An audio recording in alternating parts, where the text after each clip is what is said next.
What happened inside Jacob's tent in Haran was not a love story.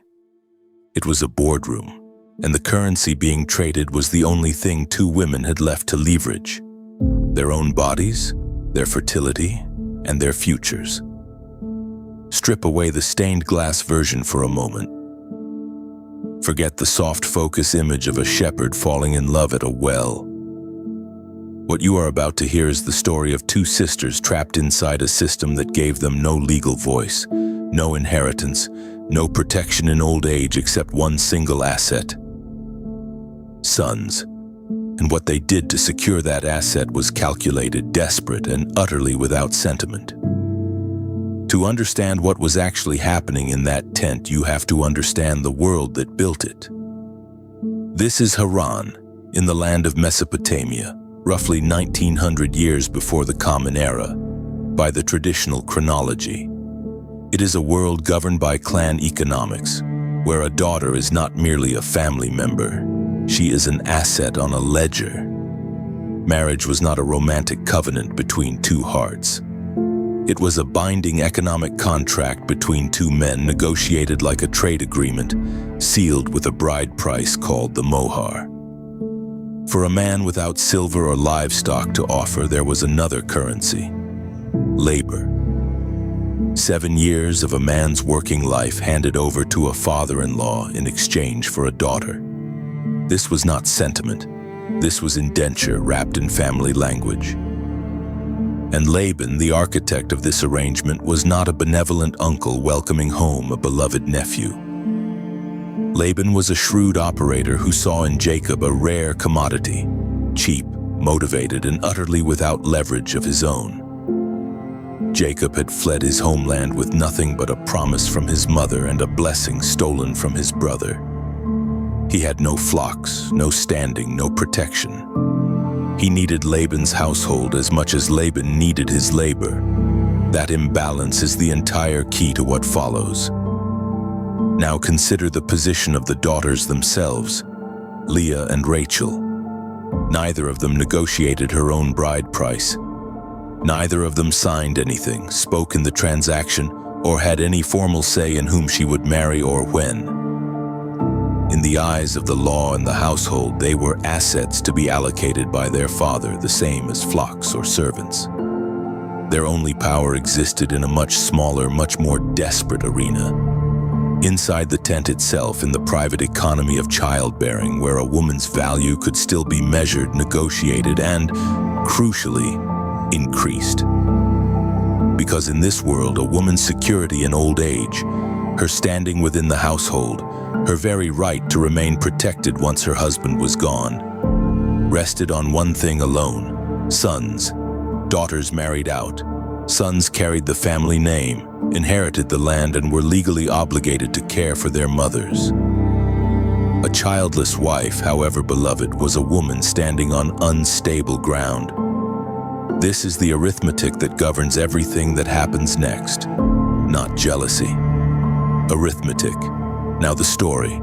Jacob arrives in Haran a fugitive with nothing, and he falls, genuinely, the text tells us, for Rachel, Laban's younger daughter, described as lovely in form and appearance. He offers Laban 7 years of labor for her hand. Genesis tells us those 7 years passed like a few days. So great was his love. It is one of the only unguarded emotional lines in the entire narrative, and Laban is about to weaponize it. On the wedding night, under cover of darkness, veils, and wine, Laban substitutes his elder daughter, Leah, into the marriage bed. The text does not tell us Leah's inner thoughts, and that silence is deliberate. Was she complicit, following her father's command out of duty? Was she humiliated, used as a pawn in her own wedding? We are never told. What we do know is that Leah is described in the same breath as Rachel's beauty as having weak eyes.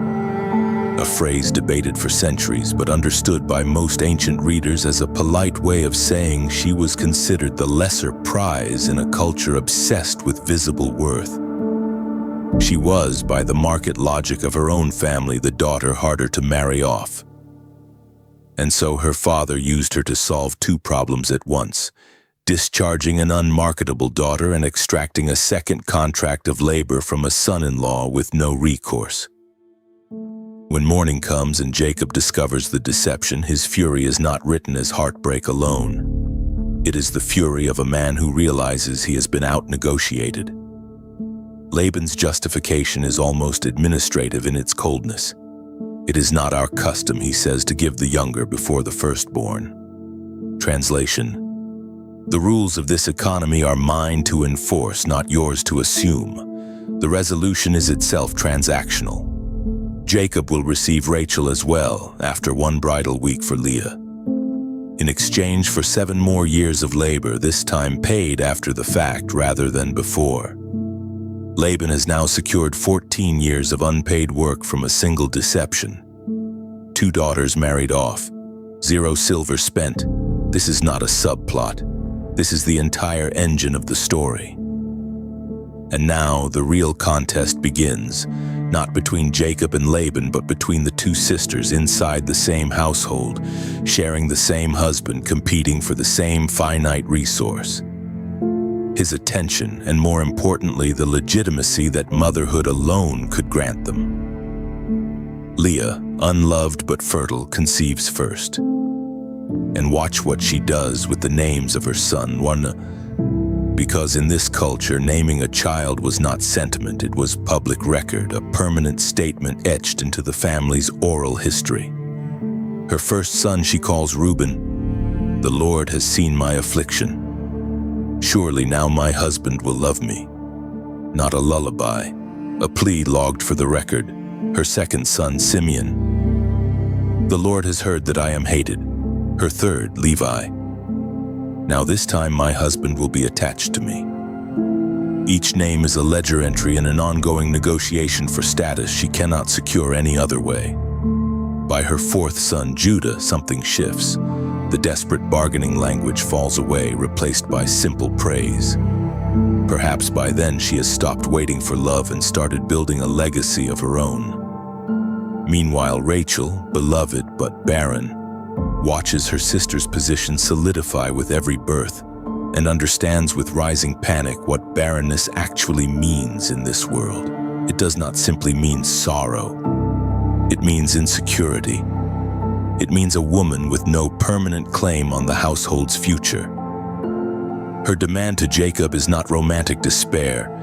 It is the blunt language of someone facing existential risk. Give me children, or I die.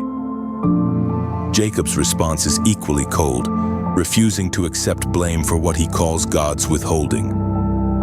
So Rachel does what any operator without direct leverage does. She reaches for an instrument still within her control. She gives Jacob her maidservant Bilhah to conceive on her behalf. This is not a scandal in the moral sense the modern reader assumes. It is a recognized legal mechanism of the era. Surrogate motherhood by proxy, where the child born to the handmaid is legally counted as the wife's own son. Born, as the text says literally, upon my knees. Bilhah has no voice in this arrangement whatsoever. She is property extending property, a womb deployed as an asset with no ownership of the outcome. When Bilhah bears a son, Rachel names him Dan. God has judged me, and a second Naphtali. I have wrestled with my sister and prevailed. Read that again. Wrestled. Prevailed. This is the language of open combat. Leah, watching her own fertility pause, immediately responds in kind, sending her handmaid Zilpah into the same arrangement, producing 2 more sons, Gad and Asher, expanding her own tally in this brutal accounting of value. And then comes the scene that reveals more nakedly than any other exactly what currency is being traded in that tent. It is harvest season. Reuben, Leah's eldest son, still a boy, finds mandrakes growing in the field, a plant widely believed across the ancient Near East to enhance fertility, sometimes called love apples. He brings them to his mother. Rachel, barren, desperate, watching her sister's sons multiply, asks Leah directly for some of the mandrakes. Leah's answer is not soft. "Is it a small matter that you have taken my husband," she says, "that you would take my son's mandrakes also?" There is real venom in that line. The resentment of a woman who has spent years unloved despite bearing 4 sons, confronting the sister who is loved despite bearing none. And Rachel's counteroffer is where the entire negotiation crystallizes into something almost businesslike in its bluntness. "Then he may sleep with you tonight in exchange for your son's mandrakes." Sit with that sentence. Rachel, Jacob's beloved wife, is bartering a night of her own husband's presence as though it were a commodity, because in this economy, it is one. Access to Jacob's bed is currency for Leah, who wants more sons and more standing. Access to fertility, however folkloric, is currency for Rachel, who wants any chance at a child at all. Neither woman is asking Jacob's permission. Neither is performing affection. This is 2 women alone in a tent, brokering the terms of a trade involving the body of the man they share, with the calm precision of merchants at a city gate. That night, Leah goes out to meet Jacob in the field and tells him plainly, "You must sleep with me, for I have hired you with my son's mandrakes." Hired, not desired. Hired. The text does not soften the word, and neither should we. From that transaction, Leah conceives a 5th son, Issachar, a name rooted in the idea of wages of hire, and later a 6th, Zebulun, and finally a daughter, Dinah.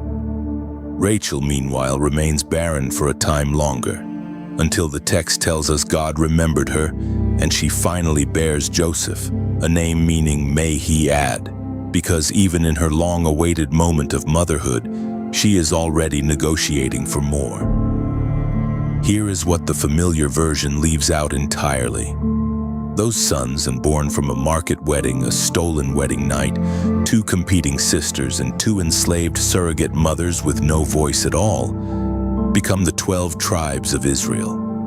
The entire covenant nation, the foundational structure of biblical identity for thousands of years afterward, is built not on a single sanctified marriage, but on a tangled, transactional household where 4 women, only 2 of whom held any formal status at all, fought for survival using the only currency available to them. This was not romance canonized into scripture. This was strategy, desperate, brilliant, merciless strategy, canonized into scripture. Leah and Rachel were not jealous women in a soap opera. They were operators inside a closed system, each fighting for the one form of security their world allowed them to claim, using naming, ritual, surrogacy, and even folk medicine as instruments of negotiation. What they bought in the end was not love, it was legacy. The only currency that could outlive them, carried forward in the names of 12 sons who would become 12 tribes. And in the quiet, unresolved arithmetic between 2 sisters who spent their lives keeping score in a contest neither of them ever fully won.